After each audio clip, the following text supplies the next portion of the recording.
অভিযোগ দিয়েছিলেন।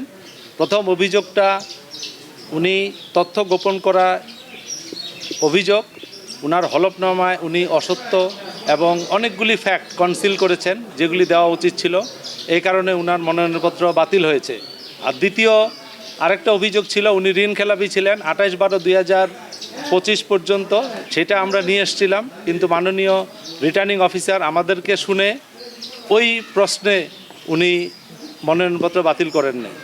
উনার মনোনয়নপত্র বাতিল হয়েছে উনি হলফনামায় মিথ্যা তথ্য, অসত্য তথ্য এবং তথ্য গোপন করার অভিযোগে শিবগঞ্জ আসনের যেটা বগুড়া 2 এই আসনে নাগরিক ঐক্যের প্রার্থী জনাব মাহমুদুর রহমান মান্নার মনোনয়নপত্র বাতিল হয়েছে। আমি ব্যারিস্টার মোহাম্মদ রুকনুজ্জামান শুনানিতে ছিলাম, আমার সাথে জনাব উজ্জ্বল ছিলেন অ্যাসিস্ট্যান্ট অ্যাটর্নি জেনারেল, এবং পাশে আরও অনেক বগুড়া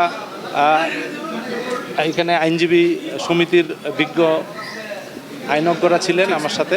সবাই মিলে আমরা শুনানি করেছি। শুনানি অন্তে জনাব মাহমুদুর রহমান মান্নার নাগরিকের যিনি প্রার্থী, ওনার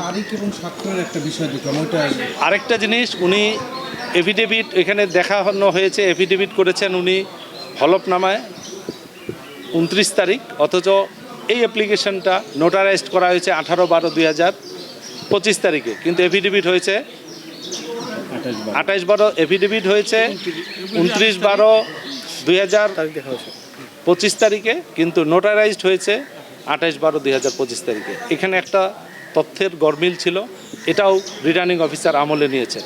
ঠিক আছে, সেটা হলো যে আপনারা কার পক্ষে এসেছেন? আমরা এখানে এসেছিলাম, আসলে এখানে অভিযোগকারী ছিলেন অ্যাডভোকেট আব্দুল ওয়াহাব, উনি অভিযোগকারী ছিলেন, ওনার অভিযোগপত্র শুনানির জন্য এসেছিলেন।